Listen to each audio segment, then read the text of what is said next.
All right, how's everyone doing today, right? This is spectacular. We're learning a lot, and I'm learning a lot every single day.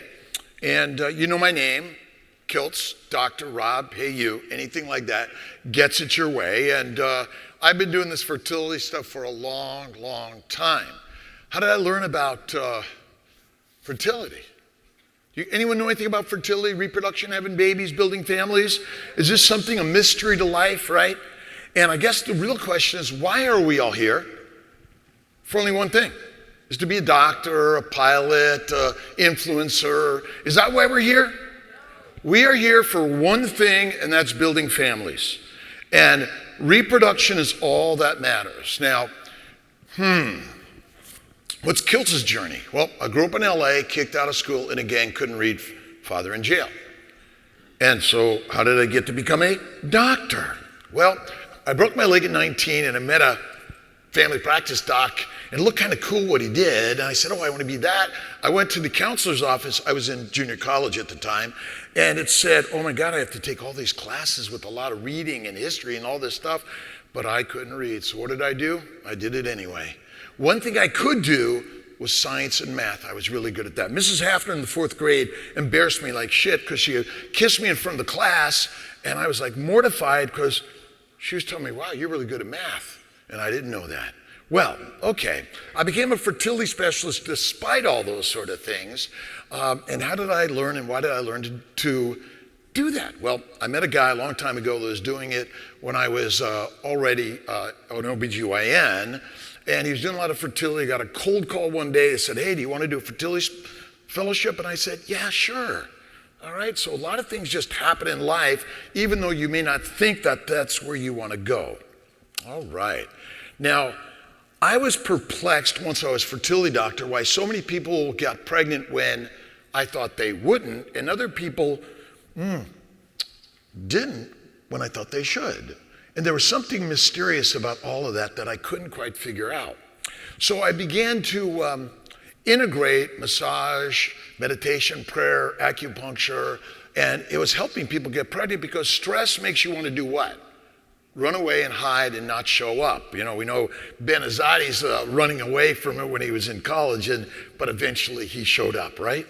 And despite the fact that they were doing meditation, prayer, yoga, and all those things, which was helping, by the way, suddenly some of them were getting pregnant on a diet. Now, what do we know in medicine and science about diets? The answer is nothing, all right? Now, I was a nutritional biochemistry major in undergrad, and what did I learn? The wrong stuff. Interesting, right? And when they were getting pregnant on paleo diet, I'm like, what the heck is paleo diet, right? And I was like, okay, paleo diet is ancient hunter-gatherer diet, right? What did we eat? We ate what we could kill. We didn't cook it. It was raw and fatty, and somehow that helped. Adding fat, wow. Then I personally did it because I suffered from ADHD, OCD, depression, bowel problems, arthritis, migraines. I couldn't pay attention. Can you imagine that? I couldn't sit still. Can you imagine that, right? And so as I learned more about paleo diet and then keto diet, and I personally went carnivore, it was like all the bowel bleeding gone, arthritis, psoriasis, migraines. I said, okay, I'm jumping into this and I'm going to learn something more because what's the most important thing in the universe? Making babies. That's it, right? Okay. So we all have to have something that motivates us and someone in our past that inspired us to do something. Well, my best friend Dave from medical school died at 52 of cancer.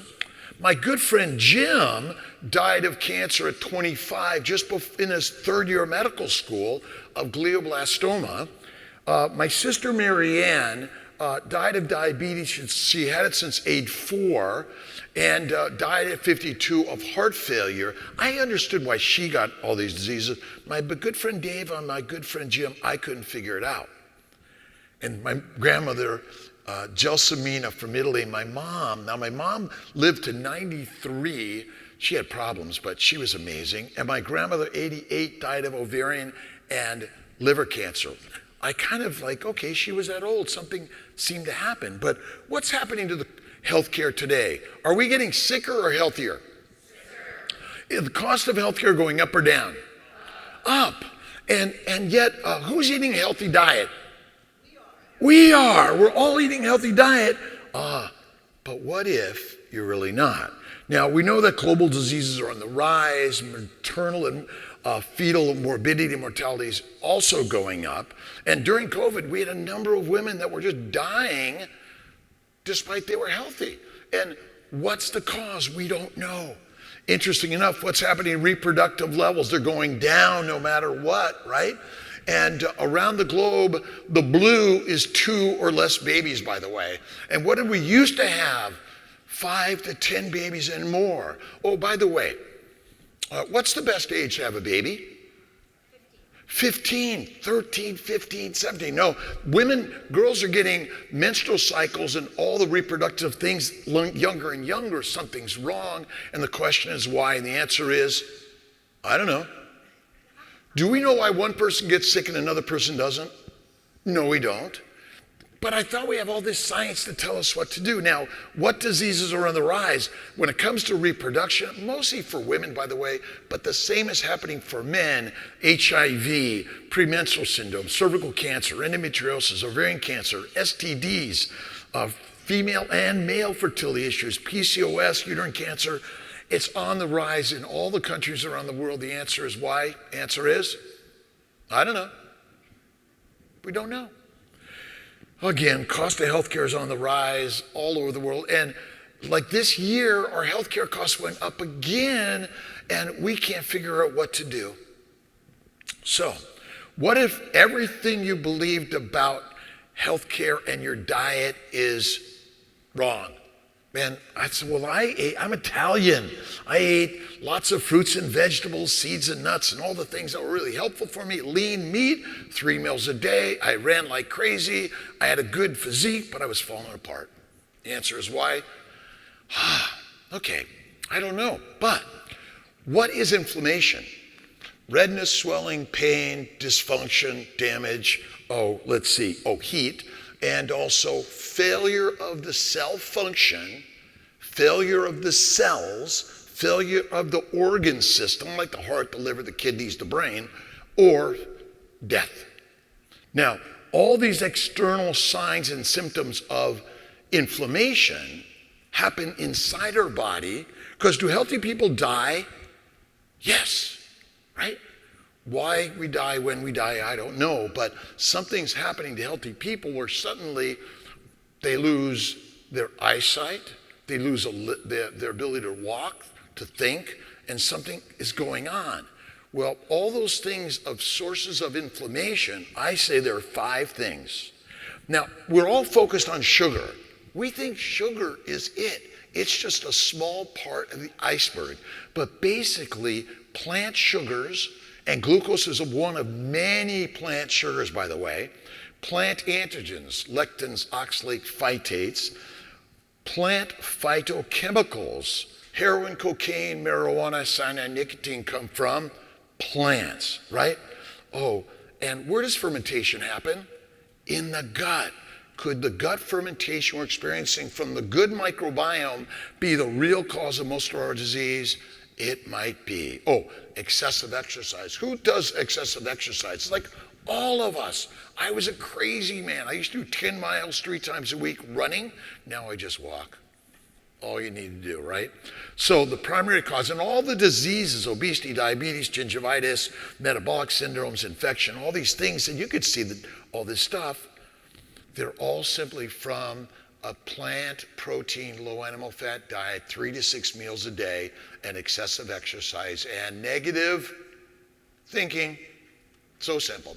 The American College of OBGYN about 3 years ago put out there an expert article on what we should all eat, but they focused on pregnant women and lactating women. And you notice from their large plate, it's full of plants, non-starchy vegetables, whole grains, legumes, and I think it says there's something about cow, soy, or almond milk. Now, when was the last time you saw milk come from a plant? It doesn't, and it's deadly, my friends. But basically, it's focused on mostly plants that contain all the lectins, oxalates, phytates, all the plant sugars, all the plant chemicals, and no fat. Remember, plant oils are not fat, and you can never get significant plant oils by eating just plants. You get it in a bottle, which is made by whom? Humans, industrial, pharmaceutical companies, more than anything.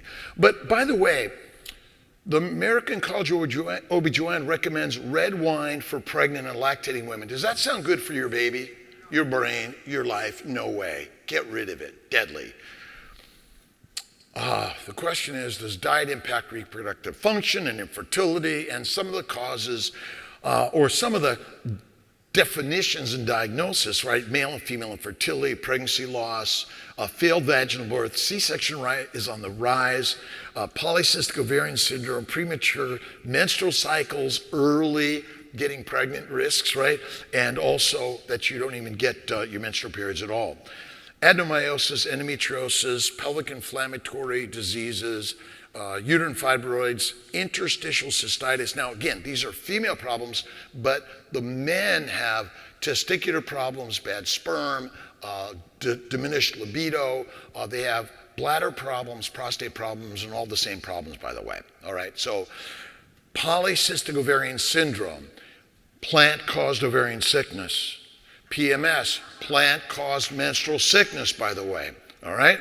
Endometriosis, might it be a gastrointestinal disease actually from the fermentation in the gut of all those good microbes loving you from eating a plant protein low-fat diet? Remember, you may not know this actually, protein breaks down amino acids, which are glucogenic or ketogenic, and basically they break down to sugar, which are highly fermentable by the good microbes that you're adding all of the pre and probiotics, which are essentially deadly for us, unfortunately. All right, now anatomically, a polycystic ovary, and you think about it, as I said, plant-caused ovarian sickness, but there's a lot of inflammatory markers, IL-6, TNF, alpha, C-reactive proteins, which are all caused by a healthy what? Diet, which is ultimately deadly, unfortunately. So what you eat in the gut breaks down the gut barrier. It gets into our bloodstream, it goes directly to the liver, and then it goes systemically. But in women and men, all the microbes go out the rectum anus. And all the microbes go right into the vagina. Cervical cancer, vaginal cancers, endometriosis, endometritis, damage to the uterus, tubes, ovaries, and pelvis. It really is such a simple idea. And we're going to talk about goitrogenic foods, but think about a piece of sand in an oyster. What does it make? A pearl. It's a nidus of inflammation. All the dust and dirt that we breathe in, or the dust and dirt that you eat, goes everywhere in your body, not just in your gut. And so it's basically putting these little tiny seeds, nidus of inflammation. It's like a little splinter. What happens when a splinter gets into your skin? It induces redness, swelling, pain, heat, and if you don't get it out, it gets infected and it becomes not only localized but systemic. Is it possible that a uterine fibroid or a fibroma or a tumor or cyst anywhere in your body is simply from the healthy plant-based diet you're eating? Could it be? Now, endometriosis, which I call endometritis or pelvic inflammatory disease, is all the microbes and all the infection going into the pelvis. Now, do these microbes go through the epithelium of every organ system of your body, even getting through the colon and infecting all the organ systems around that? The answer is absolutely. Now, microbes kill 13 to 20 million people a year, and they are basically associated with most diseases in the world, because think of diabetes. And I know my sister had infections all the time. She lost eyesight, renal function. She lost limbs because ultimately 3 to 6 plant-based meals a day breaks down to mostly what? Sugar. And sugar feeds the microbes, which love you And again, they say, well, those microbes are so good for you. Which one do you want in your bloodstream, your brain, or your uterus? The answer is none. And staph, E. coli, Pseudomonas, Klebsiella, and more bugs that you don't even know about love you because they're everywhere. So what if all of our diseases are secondary to bowel inflammation? Who here is bloating and swelling, even on a keto or carnivore diet? So many people do, because remember, plants and protein are highly fermentable. And what does fermentation make? Alcohol. Is that good for any of us? It is not. So a simple anatomic picture here, and which part of the GI tract is the most inflamed with bugs? It's the colon. And so the bugs basically go right through the epithelium or out the rectum anus, and they infect the pelvis, the prostate, the testicles, inflames and infects the uterus, and the ovaries, the tubes, and every organ system of the body. I mean, I'm only busier and busier and busier in my reproductive business than ever before. So now, okay, there are all sorts of markers that we can measure and say, yeah, you got inflammation. IL-6, IL-17, VEGF, E2. So you guys know what these things are? I don't. Have you ever seen them? I haven't. But someone told me, yeah, these are really important things you got to measure. But if you're not getting pregnant naturally, or you're miscarrying, or you have pelvic pain, what's the problem? Inflammation. Caused by what? What you're eating, drinking, breathing, and what you're thinking. And we're going to talk about the glycocalyx. And let's see, I think I have this over here. Might be able to see this a little bit. There's this layer called the mucopolysaccharide layer in the gut on all the blood vessels, basically, all peritoneal surfaces. The egg, sperm, and embryo, by the way, has this little layer of sugars. I heard spike proteins, by the way. Proteins are all post-translationally modified, and the biggest modification is glycosylation, which is the normal adding of a sugar to a protein in order to give its proper shape and function. Glycation is the abnormal binding of a sugar that causes all the damage. Healthy diet is what? Fruit, fiber, vegetables, seeds, nuts, lean meat, and low-fat diet. What might be the single biggest cause of our problem? It's a low-fat diet. Ever notice that butter never molds? Never molds, my friends. So now, again, you put microbes in one little spot on your counter and you don't wash it. What are the microbes doing? They're migrating. They're going everywhere. And so the microbes in your gut basically are migrating out. They're migrating out the rectum anus, also up the esophagus, out the mouth, into the upper and lower respiratory systems. They infect the sinuses. They infect the lung. And again, these microbes are traveling everywhere. A lot of women and men have a lot of acne around their genital region, also on their face. Why? Because the microbes have migrated out from the gut up into the mouth, and they're infecting all these areas. And so again, migration, all organisms migrate, humans migrate, seeds migrate, and bugs migrate. Oh, how far up are the microbes? Miles. How far down are the microbes? Miles. The microbes are in every atmosphere of the universe. And you could see the compost heap. Anyone here made a compost heap ever? Where's the biggest bucket of your compost going on? Here. And you're walking with it everywhere. And again, and if you're taking the probiotics too, you're getting even more. It's very crazy concepts and ideas, but the gut is the biggest problem we have. And we're not taking care of it, right? Gut fermentation syndrome.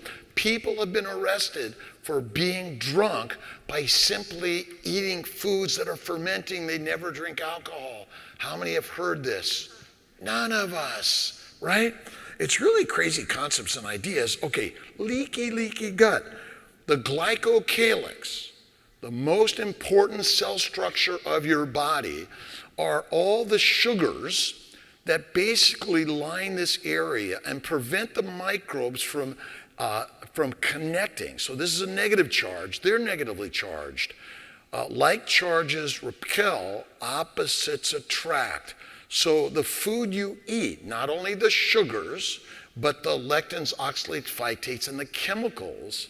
And if you ever heard like dissolves like, sugars dissolve sugars. So the sugars we consume are dissolving the glycocalyx, the sugar layer. It erodes it. So if you think about the plants out there on the land, without them, it's only a desert. Rain, wind erodes it. There's no life. Think of the glycocalyx, the sugars, and they're 9-ish in a human body that create this antenna and barcode that determine your blood type, your HLA type, not the proteins. It's the sugars. And so that's where the inflammation begins, mostly in our gut, but it can also happen on your skin. Then back to diabetics. Type 2 diabetics, type 1 diabetics, because they eat 3 to 6 meals a day since the day they're born to the day they die, they never have an empty gut. Fermentation is always going on, and you're always ingesting all of that stuff that comes from the plants, healthy stuff from the plants, the healthy phytochemicals, the herbs, and all those things are going right into your bloodstream. And the first place everything goes in the gut, in the bloodstream, is to the liver. What's the liver for? Oh, let me go back to that one real quick. Again, if you look down here, these antennae, this is all the sugars that make up the glycocalyx. It's on every cell structure of your body and every membrane of your body. Oh, by the way, what's DNA made out of? Sugar. RNA, sugar. CO2 plus H2O and sunlight makes what? Sugar. Everything is made of sugar. And if you don't have sugar, you're dead. The glycocalyx is the most important part of our body. Ovarian dysfunction, where basically the ovaries aren't ovulating regularly, irregular periods, PCOS. And what happens for many women, suddenly I'm seeing women in their 20s and early 30s that their ovaries are already near or in menopause. And what's happening? It's because of the glycation and all the other chemicals and the fermentation. Remember, it goes out the rectum anus into the vagina or through the rectum of the epithelial mucosa of the gut anyway, and it goes right after those eggs and right after the sperm. Because microbes have been around millions of years before you. Microbes in plant have more DNA and they're more intelligent than any of us. Because who's addicted to heroin, cocaine, marijuana, cyanide, nicotine, and caffeine? All of us. It's impossible or nearly impossible to get off them because the plants know how to control each of us, which is kind of crazy, isn't it? All right, small intestinal bacterial overgrowth. Who suffers from that? All of us, because the microbes and the plants control all of us, by the way. And it all turns out to be a bowel disease because of our healthy diet, right? And so again, who loves eggs? We all do. The microbes love eggs too. And they're working with the plants. You know, underground, there's this amazing connection of the microbes are talking to the plants, right? And the plants are talking to one another. And they're saying, ooh, those herbivores. They're not going to be around very much. Or we want to keep them around, we want to help them populate the world, and we want to convince them that they're going to change our DNA so we can survive in every environment, right? Or they're going to plant us everywhere. And then they're going to take our seeds and they're going to put them in an isolated place. Then when we're all gone, they will survive. Would you really want to go to Mars? But basically, if you look at all these diseases, there are all these connections of microbes. Some go up, some go down. Remember, the bad microbes go up in order to kick the ass of the good ones, because we don't want the good ones. Now, which army is good? Don't know. Depends on the time, the place, and the same thing goes with these microbes. But wow, you mean microbes and plant chemicals can cause fibroids or cancers or tumors everywhere and anywhere, which is pretty ridiculous and crazy, is it not? We treat infertility and endometriosis and PCOS and ovarian dysfunction with a month of antibiotics, which seems kind of crazy, right? But again, there are other natural ways to do it by going what? Carnivore! Because what's carnivore missing? Plants. But chicken, fish, turkey, and cooked meat, lean meat, is that good for us? Does your body want fat or does it want protein? Fat. No fat, you're dead. Reproductive wise, you better be fat to have a baby. Why? Because that's the energy for every cell, the building block for every cell, and the building block for your baby, by the way. It's kind of crazy concepts. I mean, just think of all these pathogens, all this stuff, right? Toxins, pollutants, irritants. But we focus on like the GMOs or the glyphosates and all the other stuff man-made. But who makes most of the poisons?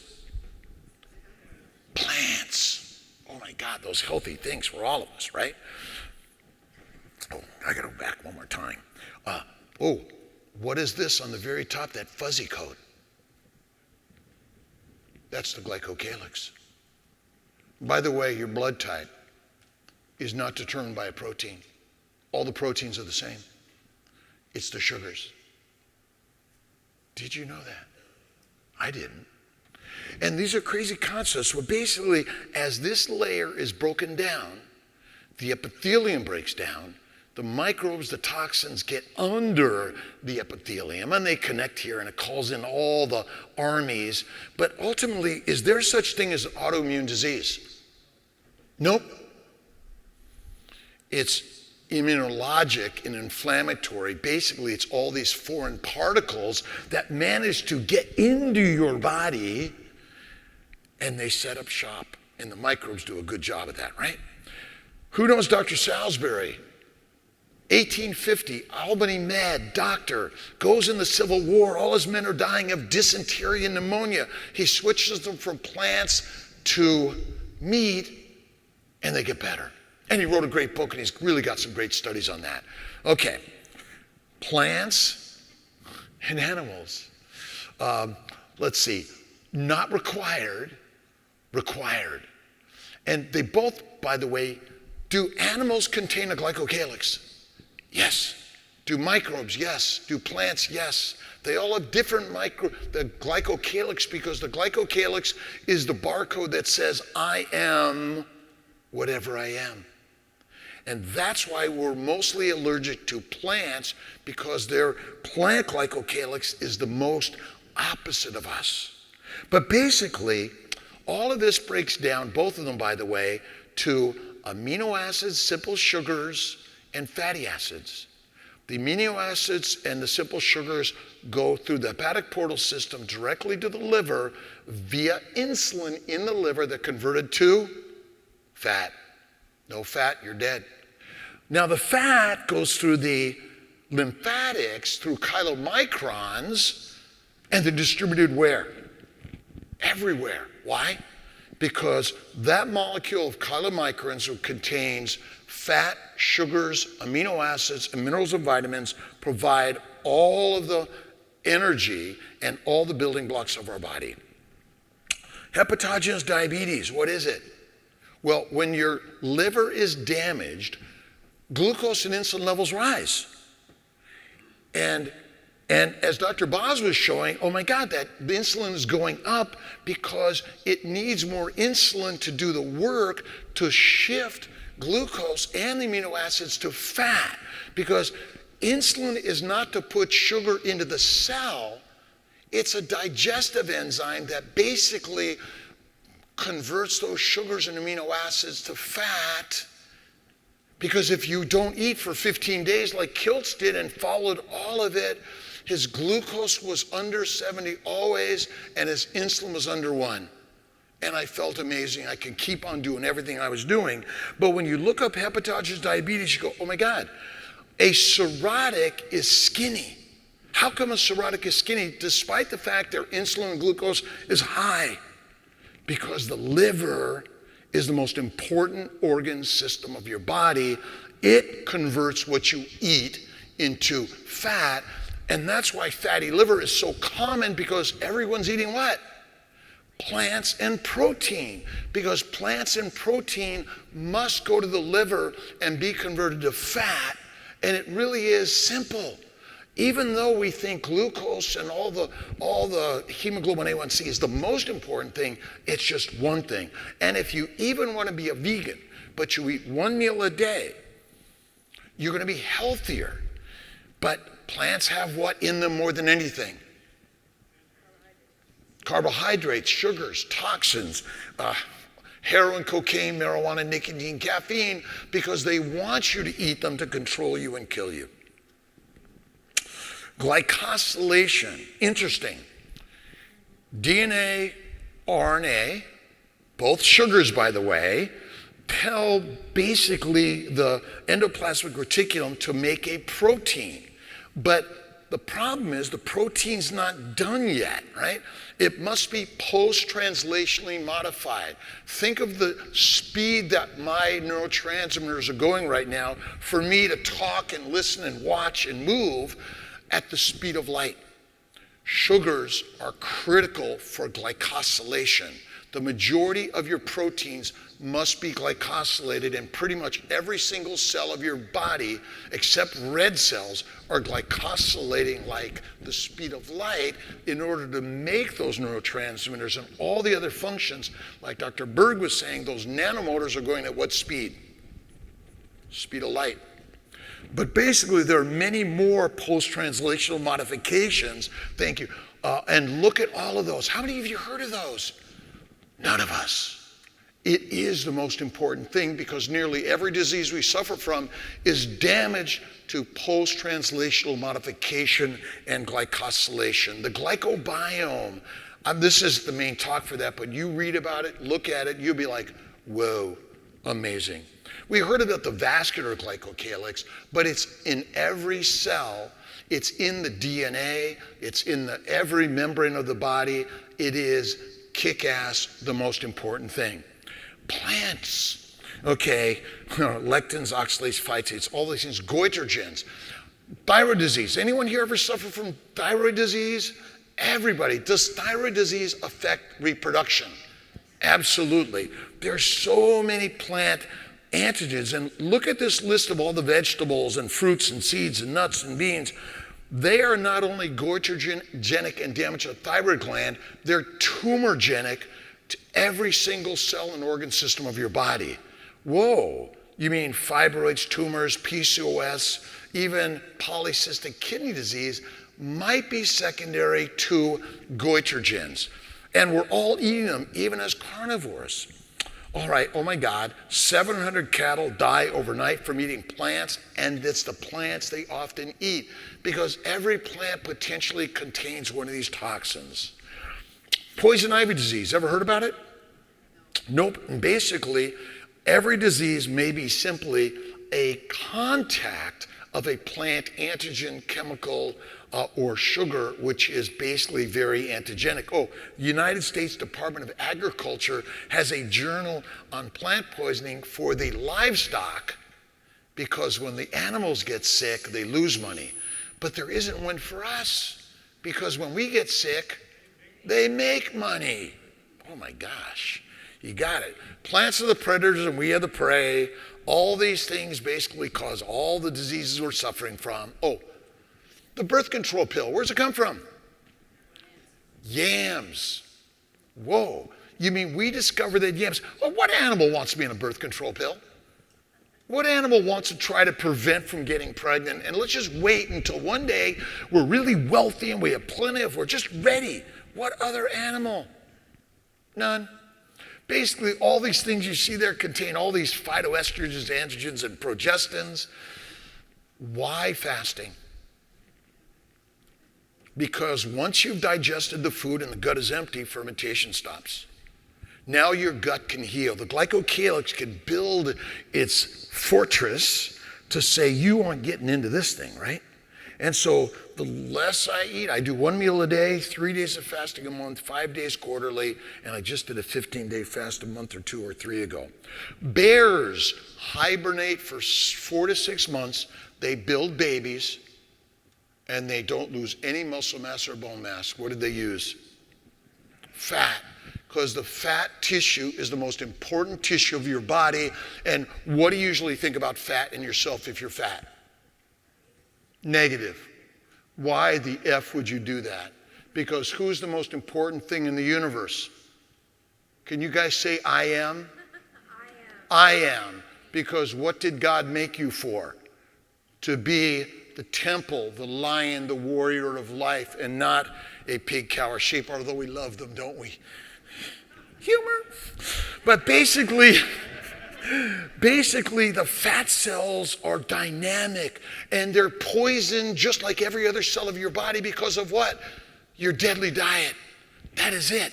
So when you eat a healthy carnivore diet, in my opinion, rare to raw fatty meat, 1 meal a day or less, it's crazy. Plant sugars, plant chemicals, plant antigens, fermentation, which makes what? Alcohol. Don't we love it? Time to time. All right. The gut's it. Eat like a carnivore. We need fat, raw fat, because when you cook it, you render it, you damage it, it's not as good for you in my opinion. Butter never molds. Have you ever noticed that?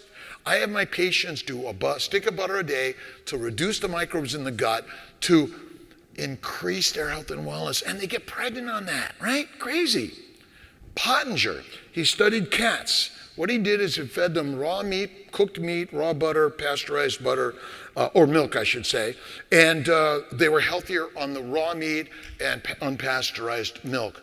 Because when you take the lumber that you're going to build your house with, and you burn it first, right? You don't burn it, it's like they make charcoal, right? And then to build a house, it's not going to last long. So you damage the molecular structure of the sugars, the proteins, and the fatty acids, which basically, it's a house of cards, as they say.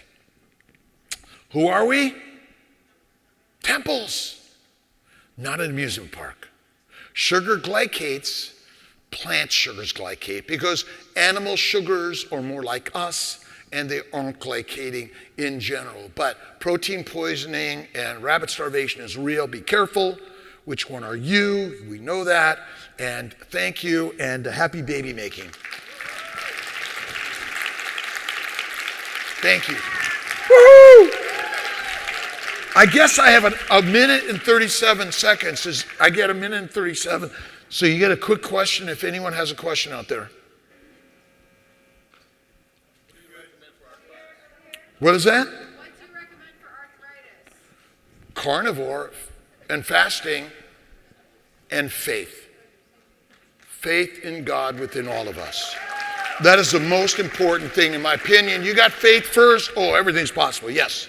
Yeah, my daughter's had a lot of issues with all these things you talk about. And so asked me some questions, and she said, is it bad to fast while pregnant or nursing? And basically she needs to just go off that as... Hyperemesis in pregnancy says don't eat that food in the first trimester because the food most of us are eating is deadly. We get in the progesterone stage of your cycles, like let me eat, let me get what? Fat. in order to be fuel for your body. The sugar you ate today or the plants you ate is not the energy of your body. It's the fat, 100% all the time. And so I recommend fasting for many of my pregnant women. You're pregnant first trimester, fast. Because again, most of them already have plenty of fuel and building blocks for their body, but they're putting the poisons in the gut and they're fueling the microbes that make the alcohol.